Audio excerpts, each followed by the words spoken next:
से जो सीट असदुद्दीन ओवैसी या उनके परिवार के पास हो, 10 बार जीती हुई सीट, वहां से बीजेपी ने आपको उतारा है। बड़ी मुश्किल सीटें दे दी है आपके लिए। मुझे लगता है बहुत मजेदार सीट दी है उन्होंने मुझे। मजेदार कैसे? क्योंकि इतने सारे सच वहां पे दबाए गए थे, दफना गए थे। उन सारे सच को बाहर निकालने का मुझे लगता है परमेश्वर ने मुझे कितना अच्छा मौका दिया है।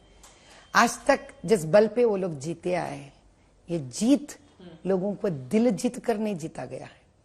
लोगों को डराकर, लोगों का कितने ही ऐसा उनके गरीबी पर, मजबूरी पर कई ऐसा काम कर कर और पोलिंग स्टेशंस को, पोलिंग बूथों को अपने कब्जे में लाकर यहाँ के गवर्नमेंट से हाथ मिलाकर लाए से जीत है वो। इस जीत को, इसके पीछे की सच्चाई को बाहर निकालना है मेरा कर्तव्य है, और इसके लिए मुझे जो मौका मिला है मैं उसके लिए अपने आप को बहुत भाग्यशाली समझ। क्योंकि देश भर में इस बात को लेकर चर्चा हो रही है कि ये कौन सा चेहरा है जिसको बीजेपी ने ओवैसी के खिलाफ मैदान में उतार दिया। आपने बीजेपी कब ज्वाइन की? टिकट की जानकारी कैसे मिली? टिकट मिलने से पहले आपकी प्रधानमंत्री जी से न मुलाकात हुई थी, न कोई बात हुई थी। टिकट मिलने के बाद क्या मुलाकात और बातचीत हुई है? हम आम जनता से चुने हुए हैं, तो आम जनता चुनने से पहले थोड़ी बीजेपी पार्टी में होगी। हम बीजेपी पार्टी चाहने वालों में से हैं। हम बीजेपी पार्टी ज्वाइन नहीं हुए थे। जब टिकट मिला तब आपने बीजेपी ज्वाइन नहीं की थी? नहीं, ज्वाइन नहीं। आप आम जनता थे? हम आम जनता थे, आम जनता थे। और आम जनता के तौर पर करीब 20 साल से हम सोशल वर्क कर रहे थे, समाज सेवा कर रहे थे। बीजेपी से कोई जुड़ाव रहा इसके पहले? नहीं, कोई जुड़ाव नहीं था, सिर्फ समाज सेवा आप किया, समाज सेवा कर रही थी। देखिए, आपका जो गेटअप है वो पूरी तरह से एक सनातन धर्म को पालने वाली महिला के तौर पर बिल्कुल उसी तरह से आप रहती हैं, लेकिन मुस्लिम बहुल इलाकों में भी जाती हैं। महिलाओं के लिए आपने काफी ज्यादा कामकाज किया है वहां पर। जब आप इस तरह से वहां पहुंचती हैं, जो भरोसे की बात है या अपनापन की बात है, क्या वहां से आपको मिल पाएगा? क्योंकि असदुद्दीन ओवैसी के इलाके में आकर अपने झंडे को बुलंद कर पाना आपके लिए क्या बड़ी चुनौती नहीं बनेगा? मुस्लिम महिलाएं कैसे समझेंगी आपकी बात जो आप उनको समझाना चाह रही हैं? मेरे में और मुस्लिम महिला में एक कॉमन की बात है कि हम दोनों औरत कौम के हैं। और हर औरत अपने बच्चे को जब जन्म देती है प्रकृति के तरह से एक ही प्रकार से देते हैं। जब हमारा बच्चा रोता है तो हम भी रोते हैं, मुसलमान माँ के बच्चा रोता है तो मुसलमान औरत भी रोती है। हम हर औरत जब हम माँ बनते हैं, हम यही चाहते हैं हमारे बच्चे एक ही तरह से बड़े हो, तरक्की करें। बस यही प्यार से, यही हमदर्दी से हम उन तक पहुंचते हैं जो वो भी समझते हैं, हम भी समझते हैं। और जब भी मैं उनके पास गई, इतने सालों में मैंने कभी काली हाथ उनके घर नहीं गई थी। जितनी भी पसमंदा मुस्लिम औरतों के घर गई थी, मैं 1 महीने का पूरा राशन मेरे साथ अपने पैसों के खर्च कर कर मैं लेके जाती थी उनको।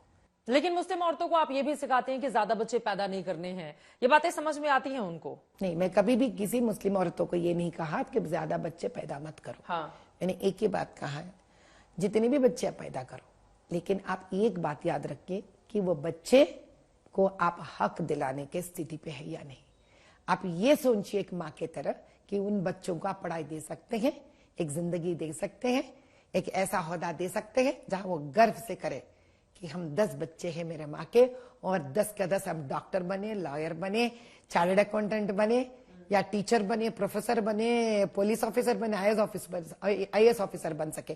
क्या आप इस मुकाम पे बच्चों को लेके जा सकते हैं? या आप 10 बच्चों को जन्म दे रहे हैं, लेकिन उसमें से 8 बच्चे आज गली में, मोहल्ले में टायर पंचर करते बैठ रहे हैं। अब आपकी बातों से मुझे यह समझ में आ गया है कि प्रधानमंत्री जी ने आपको टिकट इसलिए दिया, पहला तो महिला एक बड़ा फैक्टर, दूसरा 3 तलाक जो प्रधानमंत्री ने हटाया, जिसके बाद महिलाओं को यकीनन शक्ति मिले इससे, क्योंकि उसके पहले उनके साथ जिस तरह का सुलूक किया जाता था इससे इनकार नहीं किया जा सकता। तो एक महिला जब इस तरह की बातें जाकर, खासतौर से हैदराबाद बहुल इलाके जहां पर मुस्लिमों की तादाद बहुत ज्यादा है, वहां पर ये बात बताएंगी तो उसका असर ज्यादा होगा। नहीं, इन्होंने हिंदू महिलाओं को भी नहीं छोड़ी है त्रिपाठी जी। आपको ये बात भी जानना पड़ेगा, यहाँ पे जो रजाकार के वक्त पर जिस प्रकार के जुल्म हुए थे, एक ऐसी घटना हुई थी तेलंगाना स्त्रियों के साथ कि ये लोग बतकम्मा, जो यहाँ का देवता हम मानते हैं और ये पूजा करते हैं, तो उनके बतकम्मा माने जियो, 100 साल जियो, बतकू अम्मा। तो इस पर फूलों से ये लोग 7 या 9 लेवल्स का एक बनाकर गोबर से बनाते हैं, अलग अलग प्रकार से बनाकर फूलों से इसको सजाकर उसके चारों तरफ नाचते हैं स्त्रियां। रजाकारों के वक्त पर ऐसे 100 से ज्यादा गिनती के औरतों को नग्न कर कर इनके ऊपर अत्याचार कर कर इनको मार डाला गया था। और इस बदकम्मा का मजाक उड़ाता है असदुद्दीन। जी कहने पर भी ना मेरा जीभ मुझे परमिशन नहीं दे रहा है। ये है एक इंसान, एक पुरुष। ये किसका मर्यादा किया ने आज तक? आपकी आंखें बदकम्मा बदकम्मा फिरते हैं।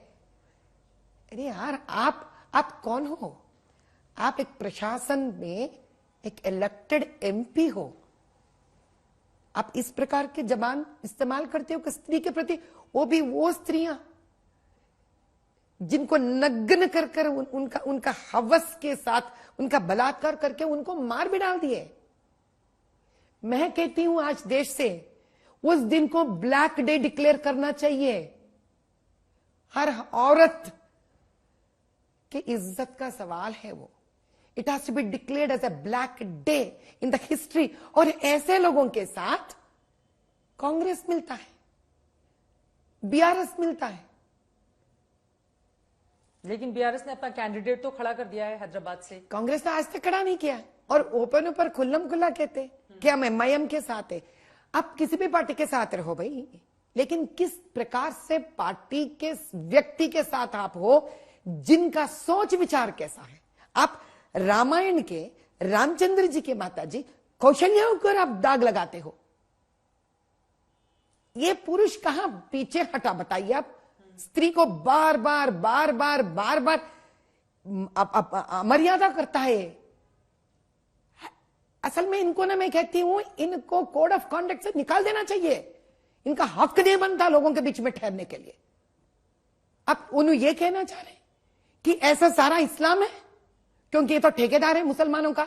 लेकिन इन सब के अलावा क्या असदुद्दीन ओवैसी को लेकर पर्सनल अटैक भी आपकी ओर से नहीं किया जा रहा है? ये सवाल इसलिए क्योंकि अब उनकी बेटी की एंगेजमेंट में कितने पैसे खर्च हुए, कितने नहीं, उसका पूरा डेटा लेकर आप चल रही हैं और लोगों को बता रही हैं। क्या जरूरत है पर्सनल अटैक की? जब आप कुरान को लेकर, मजहब को लेकर, शरीयत को लेकर आप इतने सवाल उठा रहे, तो मैं एक ही सवाल कर रही हूं कि उसमें क्या एंगेजमेंट है? एंगेजमेंट प्रथा क्या उसमें है? क्या उसमें 6 करोड़ खर्च कर कर शादी करने का प्रथा है? तो आप जब मन में आए पब्लिक के मदद समय के साथ अगर वो बदल रहे हैं तो क्या दिक्कत है? तो तब तो ट्रिपल तलाक के लिए भी बदल जाइए ना, यूसीसी के लिए भी बदल जाइए ना। क्या आप अपने एक हिस्सा लगाओगे, मेरे घर के लिए मैं ये बदलूंगा, बाहर के वालों के लिए वो नहीं बदलूंगा? ऐसा थोड़ी होता है। मुस्लिम मतदाता क्या आपका भाग्य विधाता बनेगा हैदराबाद में? अगर वो आपको चुनेगा, क्या वजह इसके पीछे की देख रही हैं? इसमें 2 है। मुस्लिम मतदाता क्या हमको चुनेंगे? जो बोगस लोग हैं, जो है ही नहीं, वो हमको कहां से चुनेंगे? तो हमको अभी एक दिखा देते एपिक नंबर का। आप बताइए, जब 2-2 लोग है एक एपिक नंबर पे, ये एपिक नंबर है, टाइप किया हुआ है। ठीक है। अब मैं नीचे जाती हूं, एक ही एपिक नंबर पे एक ही नाम 2-2 वोटर आईडी। अब आप बताइए, जो दूसरा आदमी नहीं है तो उनके साथ मैं लड़ूं कैसा? उसका गिनती में अपने आप कैसे उसको कैसे समझाऊं मुझे वोट देने के लिए? और इस तरह एक के तो कितने समझाऊंगी, मतदाता हैं? 1.5 लाख से ज्यादा। ऐसे तो एपिक नंबर से निकालूंगी जो है वहां पर। हाँ, 1,60,000 के ऊपर है ऐसे नंबर मेरे पास। 1,60,000। हाँ, तो अलग किस्म के अलग है, वो छोड़ दीजिए। ये सिर्फ एपिक नंबर पे आप टाइप करेंगे, ये जो तो साक्षी हैं, ये साक्षी है आपके लिए। अब आप बताइए, इसमें तो एक सच्चा इंसान है, दूसरा नहीं है। तो मैं इसको मनाऊं वोट डालने के लिए मेरे को, या जो नहीं है उसको मनाऊं मैं वोट डालने के लिए?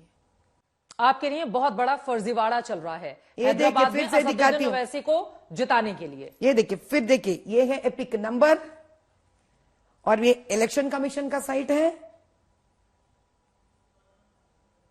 एक ही आदमी, नाम, बाप का नाम, सब कुछ, लेकिन कॉन्स्टिट्युएंसी अलग है। अलग अलग कॉन्स्टिट्युएंसी से ये लोग सेम इंसान का 2 वोट है। अब मैं किससे लड़ूं? नंबर ही नहीं है, वो नंबर बन जाते हैं, उनके ऊपर लोग रहते हैं। बीदर से रायचूर से, आंध्रा के बॉर्डर से एक दिन पहले बस में लोग आते हैं। इनको कहते हैं शिफ्टेड वोट्स। इनके वोट यहां बना हुआ रहता है। और एक असदुद्दीन ओवैसी को क्या जरूरत है बाहर से लोगों को लाकर यहां पर वोट डलवाने वाह की? त्रिपाठी जी, क्या सवाल किया आपने। इसका मतलब है कहीं मुसलमान ऐसे ठेस पहुंचा उनका, शिया कम्युनिटी के लिए उन्होंने किया क्या है, पसमंदाओं के लिए किया क्या है, बोरा कम्युनिटी के लिए किया क्या है, अहमदियों को तो बाहर फेंकने के लिए सलाह मशवरा भी दे दी इन्होंने, आघानी कम्युनिटी के लिए किया क्या इन्होंने, जो कन्वर्टेड मुस्लिम से किया क्या उनके लिए, हिंदू से, जो ट्राइबल्स से किया क्या उन्होंने उनके लिए। वो बार बार बाबरी मस्जिद का भी नाम लेते हैं। इवन राम मंदिर में जब प्राण प्रतिष्ठा भगवान श्री राम की जा रही थी, रामलला की, उस पर भी उन्होंने निशाना साधा कि देश के प्रधानमंत्री के तौर पर नहीं बल्कि पुजारी के तौर पर काम करने लगे हैं नरेंद्र मोदी। तो इसका भी मेरे पास जवाब है। आप उनका एक स्पीच देख लीजिए। मुगल मुगल मुगल कहते हैं, हम मुगल नहीं हैं और मुगल कभी इस देश के नहीं थे। स्वयं उनका शब्द है ये। बिल्कुल। जब मुगल इस देश के नहीं थे तो आपको इतनी फिक्र क्यों हो रही है? बाबरी मस्जिद तो मुगलों ने बनाई है, तो फिक्र क्यों हो रही है आपको? अब मैं और एक बात बताती हूँ। यहां का जब एयरपोर्ट बना था शमशाबाद में, तो यहां के लोगों ने एक मस्जिद बनाई थी, वक्फ बोर्ड वाले, और 1000 एकड़ का लैंड वक्फ बोर्ड के अंदर था। मस्जिद को तोड़ा गया था। तो ओवैसी परिवार ने विरोध किया था उसका। बनाया कहा उन्होंने? तो आज तक थोड़ी बोल रहे, तो बार बार इसके साथ साथ बोलो ना, साथ साथ बोलो ना। बाबरी मस्जिद जो मुगल तुम्हारे नहीं है, जो मुगल भारत के नहीं है, वो लोग आकर भारत का मंदिर को तोड़ते हैं, तुम उसके बारे में बात करते हो। जो खुद के इलाके में खुद अपने ही मुसलमान बनाए सो मस्जिद को तोड़ते हैं, तो आज तक क्यों चिल्ला रहे? नहीं चिल्ला रहे तुम भाइयां दोनों उसके लिए। क्यों नहीं बता रहे हैं उसके बारे में? क्योंकि ये लैंड जो हड़पा है, पता नहीं राजशेखर साहब का इनका क्या था दोस्ती।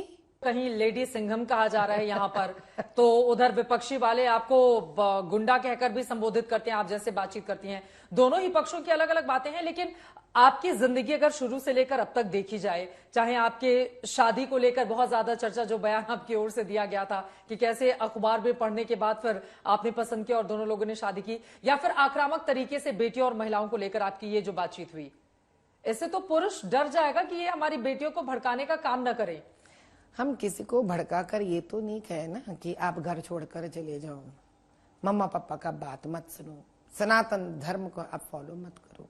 ना हमने कभी मुस्लिम औरतों से कहा है आप बच्चों को पैदा मत करो, ना हमने कभी उनसे कहा है आप अपने घर के बात मत सुनो। ऐसे वाले भड़काऊ बात होते हैं। लेकिन जब हम कहते हैं लोगों को सबका साथ सबका विकास, मिलजुल कर आगे बढ़िए आप, ये भड़काऊ कहाँ हुआ? अगर हम कहते हैं लड़कियों से चलिए पढ़िए, बाहर आइए, नौकरियां करिए, अपने पैरों पे खड़े हो जाइए, अगर ये भड़काऊ भाषण है तो हाँ भाई हम भड़काऊ भाषण दे रहे हैं। अगर हम युवकों से कहते हैं, मतलब खोल के बोलना भी है कि हाँ भाई हम भड़काऊ भाषण दे रहे हैं, हाँ तो फिर अगर सबका साथ सबका विकास, डर नहीं लगता है आपको? क्या सबका साथ सबका विकास कहने में या उनको नहीं, भड़काऊ भाषण देने में? यही भड़काऊ भाषण यही है, सबका साथ सबका विकास। बीजेपी के कार्यकर्ता बोल रहे हैं कि असदुद्दीन ओवैसी की अम्मा को खड़ा कर दिया है बीजेपी ने हैदराबाद से। असदुद्दीन जी समझते हैं कि नफरत के भाषण से वो जीत जाएंगे, लेकिन हम दिखा देंगे ये नफरत के भाषण से कोई इंसान ज्यादा दिन नहीं टिकेगा। ये एकमात्र प्यार से और साथ सबको लेकर देश के विकास के प्रति जो जाता है, देश की प्रगति के तरफ जो जाता है, सबका साथ लेके जो जाता है, वही जीतता है। जीत रही है हैदराबाद? बिल्कुल। कितने वोटों से हार जाएंगे असदुद्दीन ओवैसी, आप ये दावा कर रही हैं? हाँ बिल्कुल, इसमें तो कोई सोच व्यवहारिक है या फिर भाषण में बोलना है इसलिए जरूरी है? नहीं, ऐसा नहीं। उसके लिए तो आपको भी जून 4 तारीख तक तो इंतजार करना पड़ेगा। अभी मैं क्या बताऊं उसके लिए। आज तो मैं आपको कोई ऐसा अंजन डाल के तो मैं दिखा नहीं सकती। अब इतना तो मैजिक मुझे भी नहीं आता। ठीक है, 1,50,000 से हम जीत कर बाहर निकलेंगे। अब आपके दावे में कितना दम है इसके लिए तो हमें थोड़ा इंतजार करना होगा। लेकिन राजनीति की बहुत सारी बातें हो गई, लेकिन इसके इतर आप जिनको सुन रहे हैं ये भरतनाट्यम भी सीख चुकी हैं, बहुत अच्छी आप डांसर हैं, बहुत अच्छा गाना भी गाती हैं, भजन गुनगुनाती हैं और भी तमाम खूबियां हैं। इनके बारे में जितना रिसर्च करेंगे आप पढ़ते हुए चले जाएंगे और लगेगा कि एक व्यक्ति के भीतर क्या इतने ज्यादा हुनर हो सकते हैं। कई भाषाओं की भी आप ज्ञाता हैं। मैं चाहूंगी कार्यक्रम के अंत में चलते चलते क्या सुनाना चाहेंगे हमारे दर्शकों को आप? रघुपति राघव राजा राम, पतित पावन सीताराम, सुंदर विग्रह मेघ श्याम, गंगा तुलसी शालग्राम, सुंदर विग्रह मेघ श्याम, गंगा तुलसी शालग्राम। रघुपति राघव राजा राम, पतित पावन सीताराम, रघुपति राघव राजा राम, पतित पावन सीताराम। भद्रगिरीश्वर सीताराम, भगत जनप्रिय सीताराम, भद्रगिरीश्वर सीताराम, भगत जनप्रिय सीताराम। रघुपति राघव राजा राम, पतित पावन सीताराम। भरतनाट्यम थोड़ा सा करके हमारे दर्शकों को दिखाएंगे आप? अभी तक वो रूप नहीं देखा है हमने। काफी साल हो गए लेकिन कोशिश करूंगी। एक तमिल का वर्णम है गाना ये। सखिये इंद जालम येनडी यंदन स्वामिये वर सोल्लडी इदु समयम सखिये इंद जालम। बहुत शानदार, बहुत धन्यवाद आज तक से बातचीत करने के लिए, तमाम विषयों पर खोलकर अपनी राय रखने के लिए। अब 1.5 लाख वोटों से माधवी लता जी को हैदराबाद में जीत मिलती है या नहीं, ये देखना महत्वपूर्ण रहेगा। लेकिन राम एक बार फिर से उनके शब्दों में आ गए। राम नाम की लहर की बात बीजेपी की ओर से की जा रही है, भाग्यनगर नाम रखने की बात कही जा रही है हैदराबाद से, लेकिन इनका भाग्य चमकेगा क्या, इस पर रहेगी आज तक की नजर। अभी के लिए दीजिए इजाजत। कैमरामैन पवन कुमार और संजय कुमार के साथ चित्रा त्रिपाठी, हैदराबाद आज तक।